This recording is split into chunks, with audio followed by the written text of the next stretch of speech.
বাচ্চারা কি হয়েছে স্যার? জলদি করে স্পাইডারম্যানের মাস্কটা পরে না। কিন্তু কেন স্যার? কারণ শহরের মধ্যে একটা পাগলা বাবা ঘুরতেছে।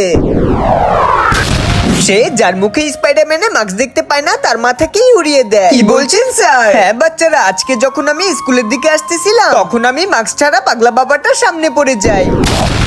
এভাবে সে তার পাগলা জাদু দিয়ে আমার মাথাটা ফাটিয়ে দেয়।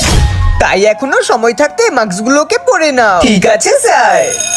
কিন্তু বন্ধুরা দাঁড়াও, তুমিও জলদি করে ভেগে যাও। আজকে ওই পাগলা বাবাটাকে ধরে উচিত শিক্ষা দিব। এই পাগলা বাবা, ছেড়ে দে আমাকে।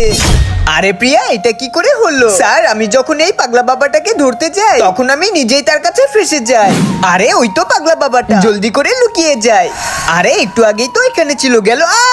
তাহলে তোমার মাথা ঠিক আছে কি করে? ওইটা তো আমি তখনই বলবো যখন আপনি সবাইকে বলবেন ভিডিওটাতে লাইক করে দিতে। আচ্ছা, এখনই বলে দিচ্ছি। বন্ধুরা, তোমরা যদি জানতে চাও প্রিয়ার মাথায় কি করে ঠিক আছে তাহলে ভিডিওটাতে লাইক করে দাও।